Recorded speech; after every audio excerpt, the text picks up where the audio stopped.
नमस्कार दोस्तों। अब हम बात करेंगे थिंक एंड ग्रो रिच किताब के अगले अध्याय की, जिसका नाम है परसिस्टेंस यानी दृढ़ता या लगातार कोशिश।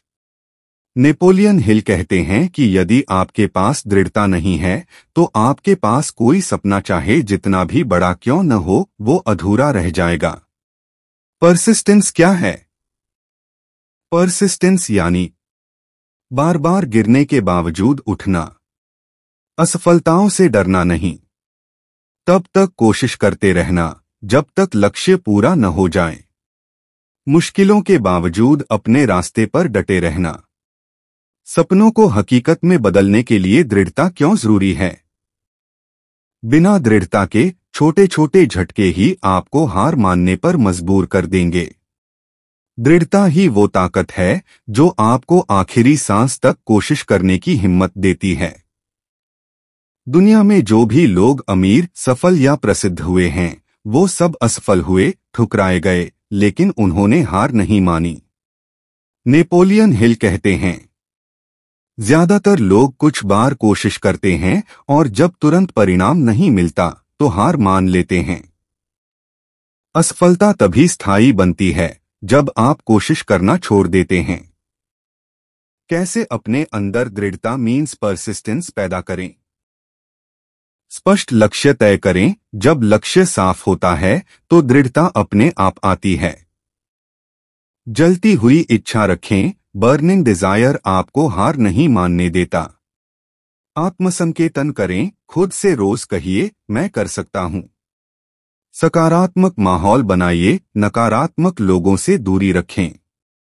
मास्टरमाइंड ग्रुप में रहें। प्रेरित लोगों के साथ रहना आपकी दृढ़ता बढ़ाता है।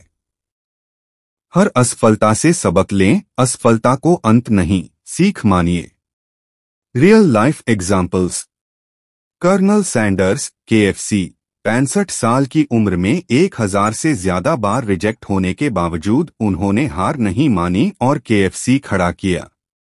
थॉमस एडिसन बल्ब बनाने में हजारों बार फेल हुए, लेकिन दृढ़ता से प्रयास करते रहे। अमिताभ बच्चन करियर की शुरुआत में रिजेक्शन मिले, आर्थिक संकट आए, लेकिन दृढ़ता से लड़ते रहे और आज सदी के महानायक हैं। दृढ़ता कोई जादू नहीं है, ये रोज की आदत और सोच है। अगर आपके पास स्पष्ट योजना है, अंदर से विश्वास है और लगातार कोशिश करने की आदत है, तो कोई भी सफलता आपसे दूर नहीं रह सकती। निष्कर्ष यह है कि हर सपना, हर लक्ष्य, हर सफलता की राह में रुकावटें आएंगी। फर्क केवल इतना होता है कि कुछ लोग इन रुकावटों से हार मान लेते हैं और कुछ लोग दृढ़ता से आगे बढ़ते रहते हैं और वही लोग सफल होते हैं। अगर आप हार मान लेते हैं तो कहानी वहीं खत्म हो जाती है, लेकिन अगर आप डटे रहते हैं तो एक दिन पूरी दुनिया आपकी कहानी सुनती है। अब हम बात करेंगे थिंक एंड ग्रो रिच किताब के अगले अध्याय की, जिसका नाम है पावर ऑफ द मास्टरमाइंड यानी मास्टरमाइंड की शक्ति।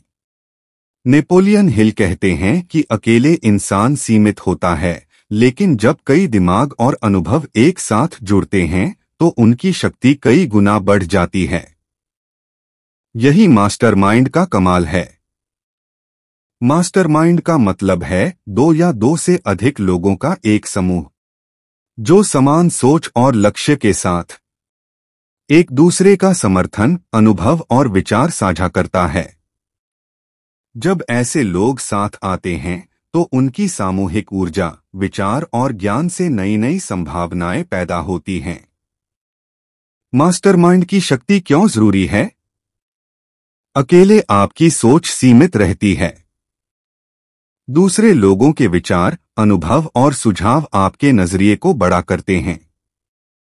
एक साथ काम करने से आत्मविश्वास और मोटिवेशन मिलता है। समस्याओं का समाधान जल्दी और बेहतर तरीके से निकलता है। यह नेटवर्किंग और नए अवसरों के रास्ते खोलता है। मास्टरमाइंड ग्रुप कैसे बनाएं? उन लोगों को चुनिए जिनकी सोच सकारात्मक और लक्ष्य स्पष्ट हो। अलग अलग क्षेत्रों में विशेषज्ञता रखने वाले लोग शामिल कीजिए। नियमित रूप से मीटिंग या बातचीत रखिए। ईमानदारी और सहयोग की भावना रखें। समूह में हर सदस्य का योगदान जरूरी है। Real life examples. Henry Ford और थॉमस एडिसन दोनों दोस्त थे और अक्सर साथ बैठकर विचार विमर्श करते थे।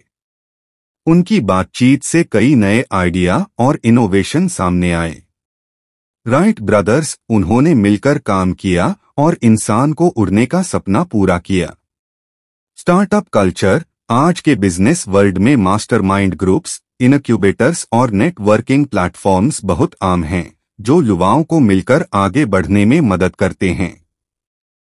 नेपोलियन हिल ने कहा, आप अकेले बहुत आगे नहीं बढ़ सकते, लेकिन एक अच्छे मास्टरमाइंड ग्रुप के साथ आप असीमित सफलता पा सकते हैं। निष्कर्ष यह है कि अगर आप सच में बड़ा बनना चाहते हैं तो अकेले संघर्ष मत करिए। ऐसे लोगों का समूह बनाइए या उसमें शामिल होइए जो आपके सपनों को समझें, समर्थन दें और आपको आगे बढ़ने में मदद करें। मास्टरमाइंड की शक्ति आपको वो रास्ता दिखाएगी जो अकेले चलकर आप कभी नहीं देख सकते। सिर्फ अकेले सोचने से सीमित रास्ते खुलते हैं, लेकिन जब कई दिमाग साथ सोचते हैं तो असंभव भी संभव हो जाता है। अब हम बात करेंगे थिंक एंड ग्रो रिच किताब के अगले अध्याय की, जिसका नाम है the mystery of sex transmutation, यानी सेक्स ट्रांसम्यूटेशन का रहस्य। यह विषय थोड़ा संवेदनशील है, लेकिन नेपोलियन हिल ने इसे बहुत ही वैज्ञानिक और व्यावहारिक तरीके से समझाया है। सेक्स ट्रांसम्यूटेशन क्या है? सेक्स ट्रांसम्यूटेशन का अर्थ है सेक्स एनर्जी यानी कामऊर्जा को शारीरिक इच्छा की बजाय रचनात्मक और प्रोडक्टिव कामों में बदलना।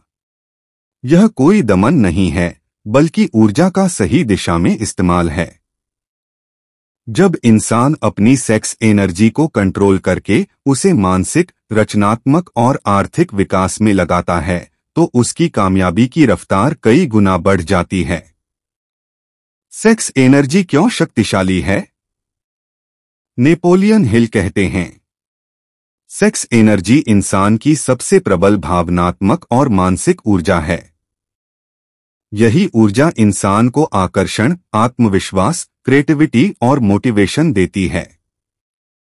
जब इस ऊर्जा को केवल भौतिक सुख में खर्च करने की बजाय उसे अपने लक्ष्यों, बिजनेस, आर्ट या किसी मिशन में लगाते हैं, तो असाधारण परिणाम मिलते हैं। इतिहास में उदाहरण। नेपोलियन बोनापार्टे, जब तक उनके जीवन में ऊर्जा और जुनून था, वो विजेता रहे। लेकिन जैसे ही वो अनुशासन खो बैठे, उनका पतन शुरू हुआ। शिवाजी महाराज संयम और ऊर्जा को राष्ट्र निर्माण में लगाया। एल्बर्ट आइंस्टाइन, निकोला टेस्ला अपनी रचनात्मकता और वैज्ञानिक खोज में ऊर्जा का ट्रांसम्यूटेशन किया। सेक्स ट्रांसम्यूटेशन कैसे करें? सोच में बदलाव लाएं। सेक्स एनर्जी को केवल शारीरिक सुख तक सीमित न रखें। क्रिएटिव प्रोजेक्ट में लगें, अपनी ऊर्जा को कला, व्यवसाय, इनोवेशन, समाज सेवा में लगाएं। सकारात्मक संबंध बनाएं, ऐसे साथी चुनें जो आपको मानसिक, भावनात्मक और आत्मिक रूप से ऊंचा उठाएं। सेल्फ डिसिप्लिन विकसित करें, खुद को नियंत्रित करने की आदत डालें। प्रेरणादायक वातावरण में रहें, किताबें पढ़ें, प्रेरक लोगों से मिलें। नेपोलियन हिल कहते हैं, दुनिया के सबसे सफल, प्रभावशाली और अमीर लोगों ने अपनी सेक्स एनर्जी को सही दिशा में ट्रांसम्यूट करके ही बड़े बड़े मुकाम हासिल किए हैं। निष्कर्ष यह है कि सेक्स एनर्जी को कंट्रोल और ट्रांसम्यूट करना कोई कमजोरी नहीं, बल्कि यह इंसान की सबसे बड़ी ताकत बन सकती है। अगर आप इस ऊर्जा का सही इस्तेमाल करते हैं, तो आप न सिर्फ आर्थिक रूप से, बल्कि मानसिक और आत्मिक रूप से भी बहुत ऊंचाई तक पहुंच सकते हैं। जो अपनी सबसे प्रबल ऊर्जा को नियंत्रित करना सीखता है, वही अपनी किस्मत को नियंत्रित करता है। अगर ये बातें आपको पसंद आईं, तो वीडियो को लाइक करें, शेयर करें और ऐसे ही मोटिवेशनल कंटेंट के लिए चैनल को फॉलो करें। थिंक एंड ग्रो रिच किताब का नया अध्याय हम जल्दी ही लेकर आएंगे। धन्यवाद।